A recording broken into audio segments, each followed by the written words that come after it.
नमस्कार मित्रों, प्रीत संस्कृत से चैनल में आप सभी का स्वागत है।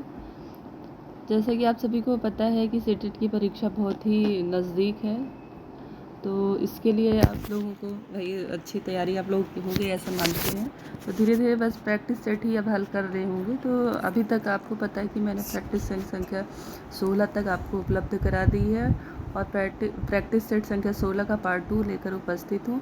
आइए प्रश्नों को हल करते हुए देखते हैं कि हम कितना स्कोर कर पा रहे हैं। चलिए प्रश्न संख्या 21।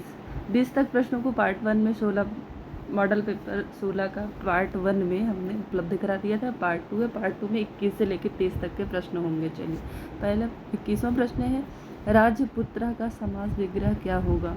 तो राजा का पुत्र, देखिए उसमें कौन सा चिन्ह वाला कारक है, तो तत्पुरुष कारक है ना, द्वितीय से लेकर सप्तमी तक भेदते होते, तो कत्ते मतलब का किसका कारक चिन्ह है, का षष्ठी विभक्ति का है ना। तो राजा का पुत्र, एक राजा है तो को मतलब एक वचन ही लगेगा, तो क्या बनेगा, राज्ञः पुत्रः। और यदि अगर राजा के पूछ लिया जाए कि राजन शब्द ऐसे दिया जाए, राजन शब्द का षष्ठी विभक्ति एक वचन में क्या रूप बनेगी, ये भी पूछा जाता है, तो भी क्या बनेगा, राज्ञः। क्या बनेगा, राज्ञः। अगर शब्द रूप से भी प्रश्न पूछ लिया जाए तो राज्ञः बनेगा। और यदि ये समास में पूछ लिया जाए तो आपका ऑप्शन नंबर भी राज्ञः पुत्र यानी राजा का पुत्र होगा। और इसमें कौन सा समास है, इसमें तत्पुरुष है, तत्पुरुष समास है। कौन सा तत्पुरुष है, तो षष्ठी तत्पुरुष है।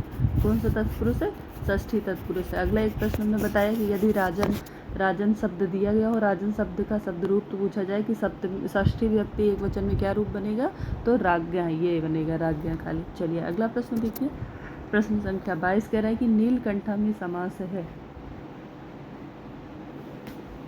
नीलकंठा में समास है, बहुब्रीहि समास है, द्वंद्व समास है, अव्ययीभाव समास है या द्विगु समास है।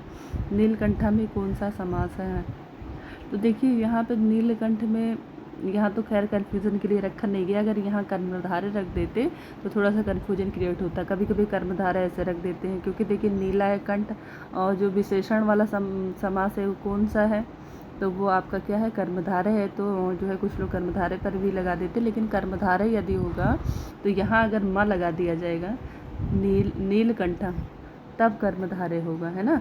लेकिन यहाँ पे विसर्ग है, पुल्लिंग है, तो यहाँ बहुव्रीहि समास होगा। नीला है कंठ जिनका, ऐसे वह भगवान कौन, भगवान शंकर। चलिए अगला प्रश्न देखिए, प्रश्न संख्या 23।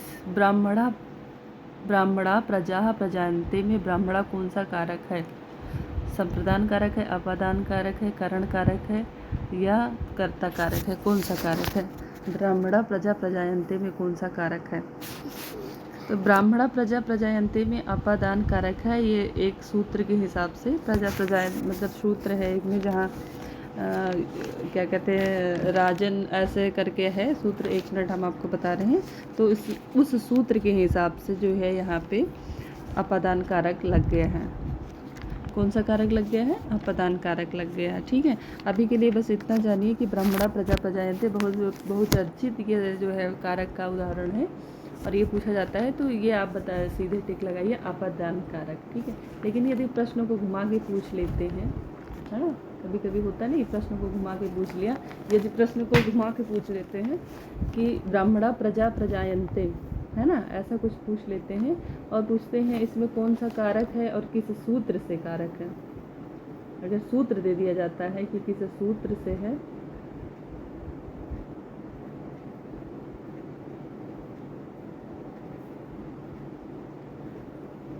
तो एक होता है भुआ, वो जन कर्तुम प्रकृति, जन कर्तुम प्रकृति एक सूत्र होता है, जिसके क्या होता है, जन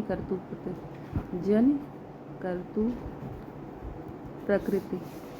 इतना शॉर्टकट में जान ली, इस सूत्र के हिसाब से यहाँ पंचमी विभक्ति लगी है। चलिए अगला प्रश्न देखिए, प्रश्न संख्या 24 है, सर्वस्मिन आत्मा अस्ति, इस वाक्य में सर्वस्मिन कौन सा कारक है। तो सर्वस्मिन जो है अधिकरण कारक है। अधिकरण के 3 भेद होते हैं। कितने भेद होते हैं अधिकरण के, अधिकरण कारक के 3 भेद होते हैं, औपश्लेषिक आधार, और आधार के 3 हैं, औपश्लेषिक और वैश्विक और अभिभावक। इसके 3 आधार बताए गए अधिकरण कारक के, औपश्लेषिक आधार, अभिव्यापक आधार, अब वैश्विक आधार और अभिव्यापक व्यापक आधार। अब इसमें है सर्वस्मिन आत्मा अस्ति, ये जो है सर्वस्मिन आत्मा अस्ति ये अभिव्यापक आधार है, ठीक है। तो यहाँ पे कौन सा कारक है, ये अधिकरण कारक है। यदि पूछे कि इसके कितने आधार हैं तो 3 है।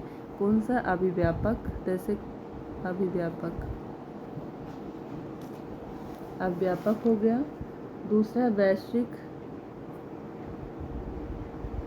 एक मिनट,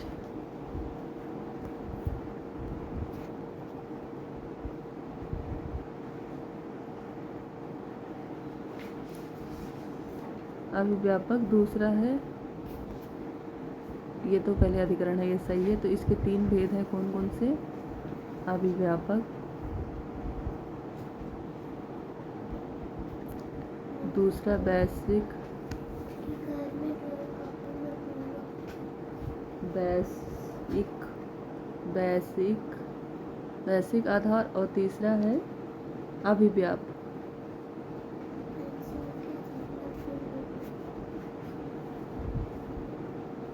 औपश्लेषिक। तीसरा क्या है, औपश्लेषिक, औपश्लेषिक है ना, औपश्लेषिक आधार।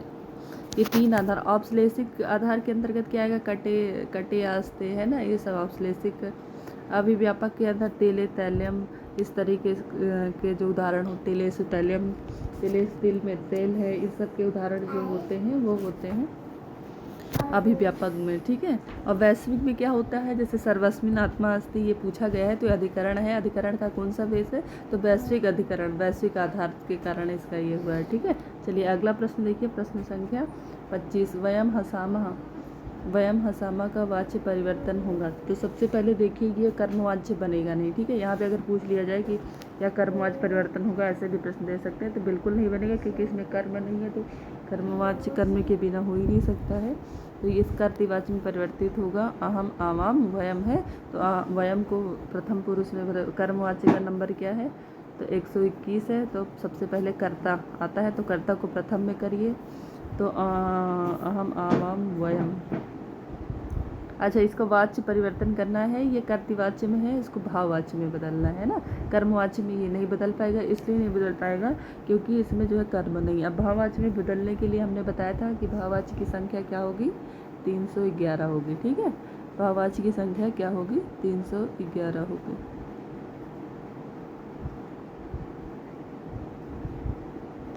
चलिए 311 क्या होगी, वो ये होगी हमेशा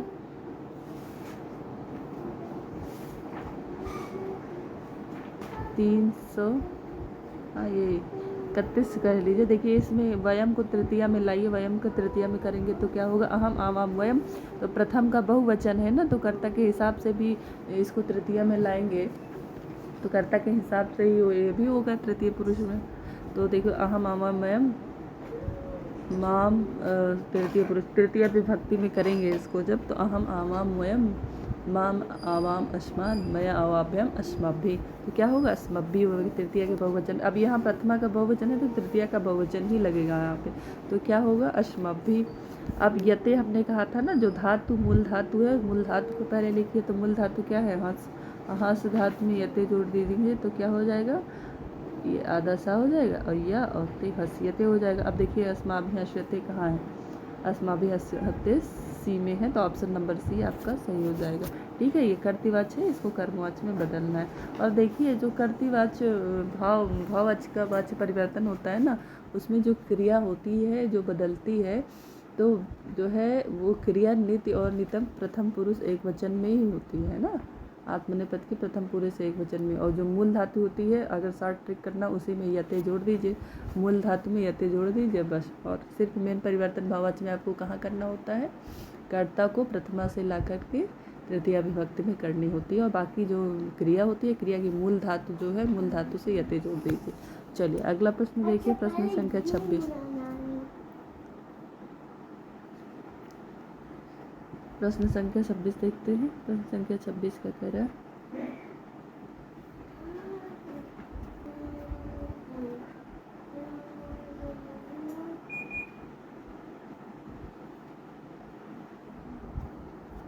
प्रश्न संख्या 26। प्रश्न संख्या 26 कह रहे हैं 20 फल का अनुवाद होगा, मतलब 20 फल को संस्कृत में क्या कहेंगे। अनुवाद होगा या इस तरीके से भी कह सकते हैं 20 फल को संस्कृत में क्या कहेंगे। यदि 20 फल है, जैसे हम लोग कहते हैं 20 फल, तो इसको संस्कृत में क्या कहेंगे।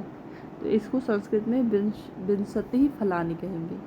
फलम फले फलानी, क्योंकि बहुवचन में फल एक नहीं बहुत सारे हैं, तो विंशति फलानी यानी बहुत सारे। अच्छा, विंशतानि फलानी ये नहीं होगा, क्योंकि विंशतानि जो संख्या है 20 वो एक वचन में ही रहेगी, है एक वचन में ही रहेगी, लेकिन जो फल है वो बहुत सारे हैं, इसलिए वो बहुवचन में होंगे। तो विंशतानि फलानी, यही आपका ऑप्शन नंबर सी सही होगा। चलिए अगला प्रश्न देखिए, प्रश्न संख्या 27। प्रश्न संख्या 27 कह रहा है कि 100 पुरुष का अनुवाद क्या होगा। 100 पुरुष, जो 100 पुरुष का अनुवाद होगा शतम पुरुषाः। यहाँ पे भी वही नियम हो रहा है, शतम 100 नपुंसक लिंग में है ना, तो इसको और पुरुष जो है बहुवचन में लगेगा, क्योंकि 100 पुरुष हैं तो बहुवचन में यूज होगा, तो शतम पुरुषाः होगा। ऑप्शन नंबर बी आपका सही होगा। चलिए अगला प्रश्न देखिए, प्रश्न संख्या 28। प्रश्न संख्या 28 कह रहा है कि विश्रामा पद में उपसर्ग है, उपसर्ग संस्कृत में कितने हैं। तो हमने बताया था उपसर्ग संस्कृत में 22 हैं, अगर ये पूछ लिया जाए। उपसर्ग को भी प्रादि भी कहते हैं, उपसर्ग को प्रादि भी कहते हैं ना, अगर पूछ लिया जाए प्रादि कितने हैं तो ये कितने हैं। प्रादि मतलब प्रादि जो 22 उपसर्ग हैं, तो प्रादि भी कहते हैं। पूछ लिया जाए प्रादि कितने हैं तो 22 हैं, उपसर्ग कितने हैं तो 22 हैं। प्रादि और उपसर्ग दोनों एक ही चीज़ है, एक ही व्यक्ति के दो नाम है। तो विश्रामा में कौन सा उपसर्ग लगा है बताइए। तो विश्रामा में कौन सा उपसर्ग लगा है बताइए। उपसर्ग वी लगा है। कौन सा उपसर्ग लगा है, वी उपसर्ग लगा है। चलिए अगला प्रश्न देखिए, प्रश्न संख्या 29। अकारांत, इकारांत, ऋकारांत, अकारांत, इकारांत, उकारांत, ऋकारांत, ये सारे जो है पुल्लिंग, स्त्रीलिंग और नपुंसक लिंग में बहुत इंपॉर्टेंट है। इनको एक बार जरूर शब्द रूप, क्योंकि शब्द रूप से देखिए 4 से 5 नंबर से कम प्रश्न नहीं आते सीटेट की परीक्षा में, इस चीज़ को आप मान लीजिए। इसलिए अंत में जैसे देखिए शब्द रूप, धातु रूप, ऐसी चीज़ें हैं जो मतलब थोड़ा सा बहुत जल्दी नहीं समझ में आती हैं। तो आप पूरी तैयारी अपने, हम इतना मानते हैं कि 1-2 दिन पहले आपकी तैयारी को अपना अंतिम आयाम दे चुके होंगे। तो इस बीच में आप वो चीज़ें पढ़िए जो चीज़ें हम सोचते थे हम भूल जाएंगे। तब इस बीच में हम थोड़ा सरसरी नज़र से एक बार जो है शब्द रूप, धातु रूप चाहे लिख के याद करेंगे ना, तो ध्यान में भी रहेगा, क्योंकि विसर्ग हलन जरा सा मिस्टेक ही से ही बदल जाता है आंसर। तो कभी आप अगर रट के जाते हैं तो उसमें हलन विसर्ग बोल जाते हैं, तो फिर दूसरी विभक्ति वचन हो जाते हैं। तो ज़्यादातर आप क्या करिए कि जैसे प्रथमा विभक्ति के सारे सप्तमी तक लिख लीजिए, फिर द्वितीय के इस पर 10-10 बार एक बार लिखिए। एक बार अकारांत पुल्लिंग, फिर इकारांत, ऐसे 10-10 बार लिखेंगे तो अपने आप तैयार हो जाएगा। तो चलिए ऋकार पितृ शब्द का द्वितीय एक वचन का रूप क्या बनेगा।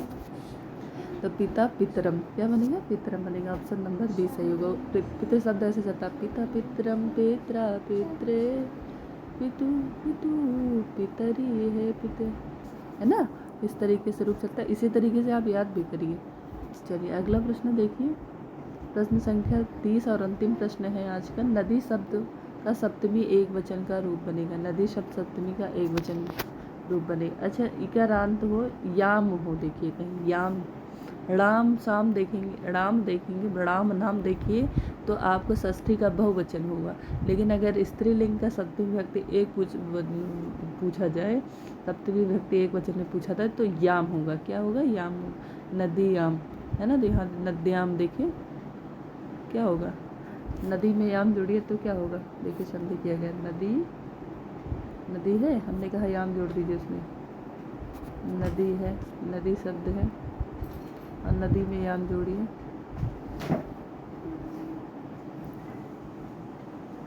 आम जोड़िए, ठीक है। अब देखिए ई और आ मिलकर क्या होता है, या होता है ना, और दा इसी में मिल जाएगा तो ये यहाँ दया बन जाएगा। तो क्या हो जाएगा, नद्याम। नद्याम देखिए कहाँ बन रहा है, ए में बन रहा है। ऑप्शन नंबर ए आपका सही होगा। नदी सब सप्तमी विभक्ति एक वचन में क्या रूप बनेगा, नद्याम। अब देखिए यहाँ भी कन्फ्यूजन है, नदीयाम भी लिख देंगे, लेकिन नदीयाम गलत है, कन्फ्यूज करने के लिए दिया गया है ऑप्शन। नदीयाम नहीं होगा बल्कि नद्याम बनेगा, ठीक है। चलिए यही तो होता है शब्द रूप धातु, जरा मिस्टेक से जो है आप रटे भी रहते हैं ना, इसलिए कह रहे हैं लिख के याद करिएगा। तो ऑप्शन नंबर 30 का, क्वेश्चन संख्या 30 का ऑप्शन नंबर ए सही होगा। नमो नमः मित्रों, मिलते हैं एक नए वीडियो के साथ पुनः शीघ्र ही। और हम यही मतलब आप लोगों से यही कहेंगे कि आप लोग अपनी तैयारी को अब प्रैक्टिस सेट लगाते रहिए। जितना प्रैक्टिस सेट लगा पाइए, जितने पुराने मॉडल पेपर और इत्यादि मतलब साइको और आपका जो और सब्जेक्ट है जो नहीं टच किए उसका भी मॉडल पेपर आप लगा दीजिए।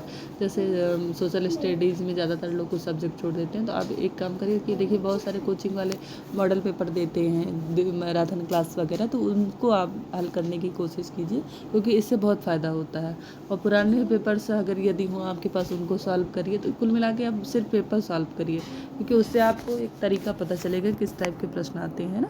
और अंतिम में जो है हम यही कहेंगे कि आप जो है भाई अच्छे से तैयारी करते हुए स्वस्थ रहते हुए पेपर को देने जाएं 20 तारीख को और सभी सफल हों, यही मैं ईश्वर से कामना करती हूँ और अच्छे अंकों के साथ सफल हों। और बाद में एक चीज़ और कहूँगी कि यदि आपको लग रहा है कि आपको और वीडियोज़ हमारे चैनल पर पड़े हुए हैं और प्रैक्टिस सेट उपलब्ध कराए हैं, हो सकता है कि आपने ना देखे हैं उनको, तो जाकर हमारे चैनल पर संस्कृत के ही हैं क्योंकि हमारा जो चैनल है वो संस्कृत के लिए ही है। तो संस्कृत से जितने 30 नंबर के प्रश्न बनते हैं उनसे संबंधित प्रैक्टिस सेट मैं अभी तक 16 उपलब्ध करा चुकी हूँ। तो आपको यदि लग रहा है तो आप जाके वहाँ देख सकते हैं और आप स्वतंत्र हैं, आपकी इच्छा के अनुरूप है। और यदि इसको देखने के बाद ऐसा लग रहा है कि नहीं हमारे चैनल को लाइक सब्सक्राइब करके एक परोपकार करना चाहिए तो अवश्य कीजिएगा। नमो नमः, नमः संस्कृताय।